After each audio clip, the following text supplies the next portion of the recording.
राजनीतिक विज्ञान मानवीय तत्व का अध्ययन है। राजनीतिक विज्ञान मानवीय तत्व का अध्ययन, कोई भी अध्ययन मानवीय तत्व के अध्ययन के बिना पूर्ण नहीं हो सकता। उसमें मानवीय पुट तो हर चीज़ में रहता ही है और इसलिए ज़रूरी है कि हम माने कि बिना मानवीय तत्व के अध्ययन के अपूर्ण। राजनीति विज्ञान में राज्य और सरकार के अध्ययन का एकमात्र उद्देश्य यही कि ये संस्थाएं मानव जीवन में उसको निरंतर प्रभावित करती हैं। इसीलिए हम राज्य और सरकार को पढ़ते हैं। लेकिन मानव तत्व की उपेक्षा कर, मानव को केंद्र पे न रखकर, बल्कि उसकी उपेक्षा करके केवल राज्य और सरकार को ही राजनीति विज्ञान का प्रतिपादन विषय मान लिया जाए, राजनीतिक विश्लेषण ऐसे परिस्थितियों में पूर्णतया औपचारिक, एक दिखाने के लिए स्थिर, मानो रुका हुआ और उसके साथ ही साथ संस्थात्मक, मतलब संस्था ओरिएंटेड, संस्था की तरफ उसका संस्था मुखी हो जाता है, रुक जाता है। ऐसा लगता है कि इस तरह का अध्ययन जो है वो अपूर्ण रहेगा। इसीलिए सामाजिक विज्ञान का सर्वाधिक महत्वपूर्ण तत्व मानव के परिप्रेक्ष्य में ही सरकार और राज्य का अध्ययन उचित माना जाएगा, उचित समझा जाना चाहिए। लास्की, प्रोफेसर हैरोल्ड लास्की, बहुत प्रसिद्ध राजनीतिक विचारक, उनके अनुसार राजनीति विज्ञान का संबंध संगठित राज्य और संबंधित मानव जीवन से है। राज्य और उस राज्य से जुड़े हुए मानव जीवन से संबंध है। चाणक्य, जो भारत में राजनीति के गुरु माने जाते थे, आचार्य चाणक्य, उनके अनुसार तो राजनीति विज्ञान वो विज्ञान है जो पृथ्वी पर रहने वाले मनुष्यों की व्यवस्था और उनके पालन के उपायों पर विचार करती है। मतलब ऐसी व्यवस्था जो मनुष्यों की व्यवस्था और उनके पालन के उपायों पर विचार करे। और वो उपाय किसके जरिए आते हैं? सरकार के जरिए आते हैं। और किस मनुष्यों की? जो एक राज्य के अंदर हो। कुल मिलाकर चाणक्य मानव केंद्रित विषय मानते हैं राजनीति विज्ञान को, हैरोल्ड लास्की के जैसे। हरमन हेलर, उन्होंने कहा है कि संपूर्ण स्वरूप का निर्धारण, राजनीति विज्ञान का जो पूरा स्वरूप है, पूरा जो उसका कंटेंट मैटर है, उसकी मानव विषयक मौलिक मान्यताओं द्वारा ही इसका पूरा कंटेंट होता है। यानी राजनीति विज्ञान के स्वरूप का निर्धारण उसकी मानव विषयक मौलिक मान्यताओं द्वारा ही होता है। मानव विषयक यानी फिर धुरी पर जहां केंद्र मिला है।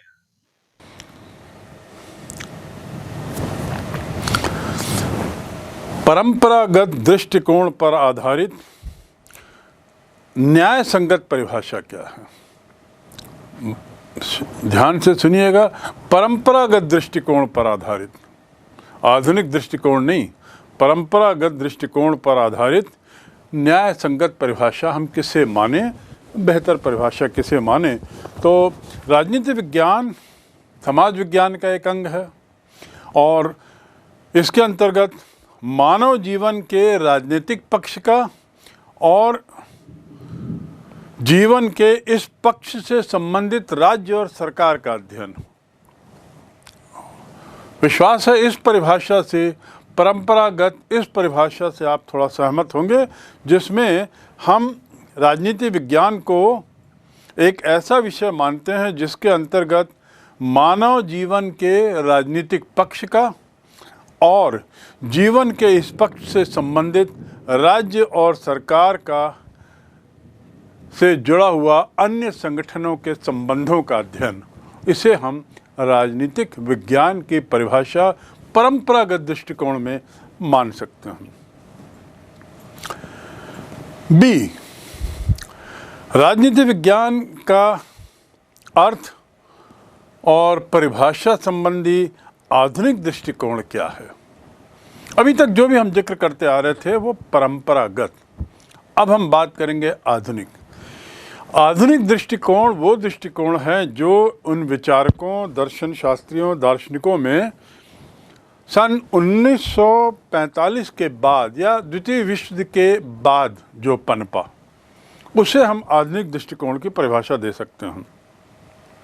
ये जो नवीन दृष्टिकोण का उदय हुआ, इसने मात्र नजरिया ही नहीं बदला विषय के प्रति, विषय को आमूल चूल एक नई दिशा दे दी।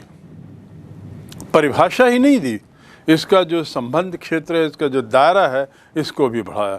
आधुनिक दृष्टिकोण के उदय का कारण था परंपरागत दृष्टिकोण के प्रति असंतोष, नाराजगी। राजनीति शास्त्र या राजनीति विज्ञान से जुड़े हुए जो विचारक थे, उनका कहना था ये परिभाषा बड़ी संकुचित है, बड़ी सीमित है, न्याय संगत, तर्क संगत नहीं है। तो इसलिए एक तरीके से असंतोष और बदले हुए परिप्रेक्ष्य में जो नई ज्ञान था, नया ज्ञान जो आया, नई जो अनुभूतियाँ आई, नई नई जो नूतन प्रवृत्तियाँ आई द्वितीय विश्व युद्ध के बाद, इन प्रवृत्तियों, ज्ञान, बुद्धि और साथ ही संकुचित परिभाषा के से असंतुष्ट लोगों के द्वारा ये नई परिभाषा, नया विषय क्षेत्र परिभाषित किया गया और इसे हम कह सकते हैं कि आधुनिक दृष्टिकोण। इस आधुनिक दृष्टिकोण में जो आधुनिक लेखक और विचारकों को परंपरागत दृष्टिकोण की जो परिधि है, परंपरागत दृष्टिकोण का जो दायरा था, उससे इन्होंने अपने को बाहर निकाला, एक नए होराइजन में जाकर इन्होंने इसको परिभाषित किया, इसको समझने की कोशिश की और राजनीति विज्ञान के प्रति एक आधुनिक दृष्टिकोण प्रस्तुत करते हुए ये कहा कि निश्चित रूप से ये एक व्यापक सब्जेक्ट है, एक यथार्थवादी सब्जेक्ट है, विषय है और इसके साथ ही व्यावहारिक विषय है। तो ये यथार्थवादी, व्यावहारिक और यथार्थवादी, व्यावहारिक और उसके साथ ही साथ व्यापक दृष्टिकोण का असर राजनीति विज्ञान की मात्र परिभाषा में ही नहीं दिखता, बल्कि इसे विषय क्षेत्र में भी दिखता है। इस आधुनिक परिभाषा को भी हम दो वर्गों में बांट सकते हैं। पहला, आधुनिक उदारवादी और मार्क्सवादी। अब उदारवादी और मार्क्सवादी से क्या तात्पर्य है? लिबरल्स, जो परंपरा से, लीक से हटकर थोड़े स्वतंत्र विचारों का अनुपालन करते हैं वे, और मार्क्सवादी विचारधारा कार्ल मार्क्स के विचारों से प्रभावित। तत्कालीन उन दिनों रूस में साम्यवाद का बहुत जोर था, तो साम्यवादी विचारधारा, कार्ल मार्क्स की विचारधारा और उसी के साथ साथ चीन में भी 1949 में साम्यवाद आ चुका था, जब माओ जेडोंग ने वहाँ की सत्ता को हटाकर साम्यवादी शासन स्थापित किया था, और रूस में तो 1917 में ही हो गया था। तो इस बढ़ती हुई मार्क्सवादी विचारधारा और उदारवादी विचारधारा का भी प्रभाव पड़ा है उन धारणाओं के। ये मॉडर्न लिबरल्स और मार्क्सियन कॉन्सेप्शंस इसे कह सकते हैं हम। इनके अनुसार हर समाज में तरह तरह की समस्याएं आती हैं, तरह तरह की विडंबनाएं आती हैं, तरह तरह की मान्यताएं, नई नई मान्यताएं और नई नई असमानताएं मौजूद रहती हैं। ये जो असमानताएं, नई मान्यताएं, विडंबनाएं और उसके साथ ही समस्याएं आती हैं विभिन्न वर्गों और समूहों के बीच, राजनीति वही है जो इनमें तालमेल बैठाने की कोशिश करती है। राजनीतिक विज्ञान इनमें तालमेल बैठाने का अध्ययन है। देखिए कितनी अलग परिभाषा। पूर्व में राजनीति का अर्थ लिया गया स्व का विकास। राजनीति हम बोलते हैं ना कि बड़ा राजनीति खेल रहा है, मतलब उसमें अपने विकास की बात हमेशा सर्वोच्च रहती है। यहाँ पर उदारवादियों ने इसे परिभाषित किया कि विभिन्न समुदायों के बीच, वर्गों के बीच आई हुई समस्याएं, आई हुई विडंबनाएं, आई हुई असमानताएं, उनमें तालमेल बैठाने का प्रयास ही राजनीति है। तो ये इसका साधन है राजनीति। राजनीति उसका जरिया है, सॉल्यूशन का जरिया है, प्रॉब्लम का नहीं। ये बदलते हुए नजरिए का असर ही था कि राजनीति विज्ञान को पुनः परिभाषित करने की जरूरत पड़ी। इसमें मॉरिस दुवर्जर के अनुसार राजनीति एक ऐसा साधन है जिसके जरिए कानून, व्यवस्था और न्याय इसकी स्थापना हो गई। Politics is a tool with the help of which you govern, you control the laws, the arrangements, and of course justice. तो इस प्रकार डुवर्जर इसे एक साधन मानते हैं। और मार्क्सवादियों का क्या कहना है? ये एक ऐसा विषय जिसके जरिए एक व्यक्ति दूसरे व्यक्ति का दमन करता है, उसका अध्ययन, राज्य का अध्ययन। जो राज्य में दो वर्ग होते हैं, एक शासक वर्ग, दूसरा शासित वर्ग। तो शासक वर्ग द्वारा शासित वर्ग के दमन का अध्ययन ही राजनीति विज्ञान है। ये मार्क्सवादी विचारधारा के विचारकों की, विद्वानों की सोच है। उनके अनुसार, तो मार्क्सवादियों के अनुसार, जिन लोगों के हाथ में सत्ता होती है वे अपने अधिकारों का उपयोग अपनी सत्ता को और मजबूत करने और लाभ उठाने के लिए करते हैं। बड़ी सीधी बात है, इसमें कोई दो मत नहीं कि सत्ता में रहने वाले लोग सत्ता का उपयोग स्वयं के लाभ के लिए करते हैं, ऐसा मार्क्सवादियों का कहना है। विचारधारा या आधुनिक परिभाषा, आधुनिक दृष्टिकोण रखने वालों में जो दूसरी श्रेणी है, उसमें एक तरीके से उस श्रेणी को हम कह सकते हैं व्यवहारवादी अवधारणाएं, बिहेवियरल कॉन्सेप्ट। व्यवहारवादी अवधारणाएं, बिहेवियरल कॉन्सेप्ट, जैसा कि इस नाम से क्लियर है व्यवहारवादियों से कि राजनीतिक व्यवहार पर इनका बड़ा बल है।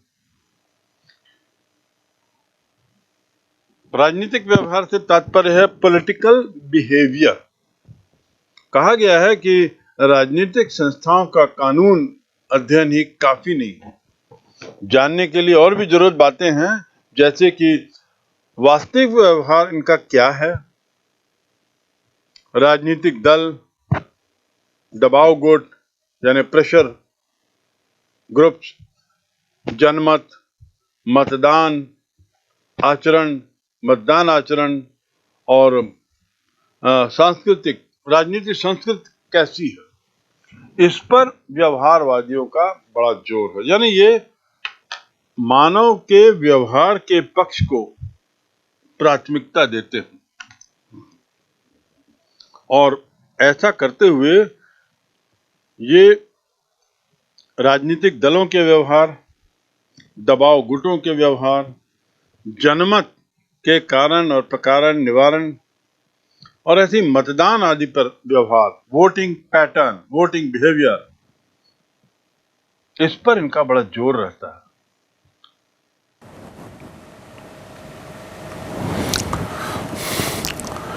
आधुनिक व्यवहारवादी दृष्टिकोण के अंतर्गत इसका जो अध्ययन क्षेत्र था उसे निम्न रूप से परिभाषित किया कि सामाजिक विज्ञान मानवीय क्रियाओं का अध्ययन है। पहली बात, मानवीय क्रियाओं का बिंदु है वह विज्ञान जो मनुष्यों के राजनीतिक व्यवहार का अध्ययन करता है। राजनीतिक व्यवहार का, उसकी दायरा सीमा केवल यही है कि वह राजनीतिक व्यवहार का अध्ययन करेगा। राजनीतिक जीवन और क्रियाकलापों का तथा उसके संदर्भ में मानव जीवन के आर्थिक, सामाजिक तथा अन्य पहलुओं का अध्ययन करने वाला विषय, यह कहलाया राजनीतिक विज्ञान। ये किनकी दृष्टि में? आधुनिक व्यवहारवादी दृष्टिकोण। राजनीतिक जीवन का अध्ययन और दूसरे मानव जीवन के दूसरे पहलुओं से उसका संबंध और उसका अध्ययन। डेविड ईस्टन, उनके अनुसार राजनीति का संबंध मूल्यों के आधिकारिक आवंटन से है। उनके अनुसार राजनीति का संबंध मूल्यों के आधिकारिक आवंटन से है। मूल्यों से उनका अर्थ है कि सुख सुविधाएं, वैल्यूज। मूल्यों से उनका अर्थ है सुख सुविधाएं जैसे वैल्यूज, लाभकारी पद, और आवंटन का मतलब है कि उनका बंटवारा। ये लाभकारी पद, सुख सुविधाओं का बंटवारा। और आधिकारिक आवंटन कहते हैं तो आधिकारिक से अर्थ है सत्ता, राजसत्ता का उपयोग करने वाली शक्ति के निर्णय। संक्षिप्त में, राजनीति का संबंध मूल्यों के आधिकारिक आवंटन से है। इसमें मूल्यों का अर्थ है वे सुविधाएं, वे सुख सुविधाएं, वे लाभकारी पद। आवंटन से अर्थ है बंटवारा, विभाजन, बांटना, देना। और आधिकारिक का अर्थ है राजसत्ता का उपयोग करने वाली शक्ति जो सभी के लिए मान्य हो, अर्थात उनके द्वारा लिए गए निर्णय अधिकाधिक होते हैं। वह लोगों से आज्ञा पालन कराने की शक्ति रखते हैं। आज्ञा पालन कराने की शक्ति रखने वालों द्वारा अपनी कुछ शक्ति का आवंटन आधिकारिक स्तर पर होता है। यही राजनीति विज्ञान के दायरे में आता है।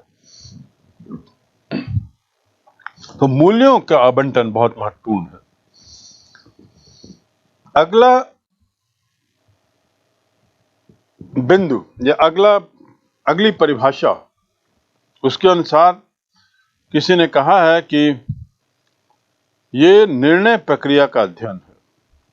और निर्णय प्रक्रिया का अध्ययन, समाज में जो भी निर्णय लिए जाते हैं वो निर्णयों के पीछे कुछ राजनीति रहती है, कुछ कारण होते हैं, उस बंटवारे के कुछ कारण होते हैं, उस शक्ति के डिस्ट्रीब्यूशन के कुछ कारण होते हैं।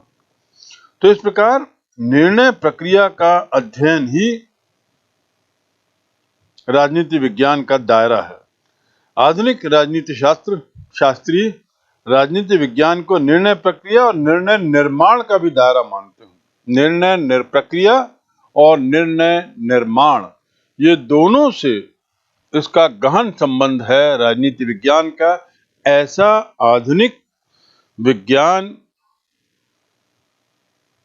राजनीति विज्ञान से जुड़े हुए आधुनिक व्यवहारवादी अवधारणाएं रखने वाले लोगों का कहना है।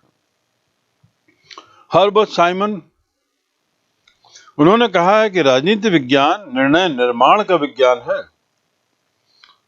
राजनीति विज्ञान ये सिखाता है कि एक प्रशासन में निर्णय कैसे लिए जाते हैं और ज्यादा प्रभावी ढंग से निर्णय कैसे लिए जा सकते हैं।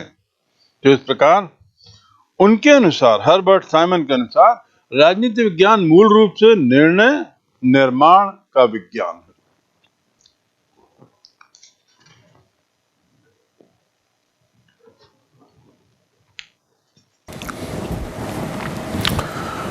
राजनीति विज्ञान का जो विश्लेषण अभी हमने किया, जिक्र किया, बताया आपको, ये भी अपने आप में पूर्ण नहीं लगता, कहीं इसमें कुछ कमी लगती है। समय सापेक्ष, समय के साथ साथ राजनीति विज्ञान की परिभाषा भी बदलती रही। इस विषय के अध्ययन के प्रति जैसा दृष्टिकोण वैसा ही परिभाषाओं में परिवर्तन। तो यदि विश्व युद्ध के पूर्व जो दृष्टिकोण था, उसी दृष्टिकोण की परिभाषाएं भी आई, और अब बदलते परिप्रेक्ष्य में, बदलते दृष्टिकोण में, नए परिप्रेक्ष्य में, नए वातावरण में अब इसकी परिभाषाएं थोड़ी बदलने लगी।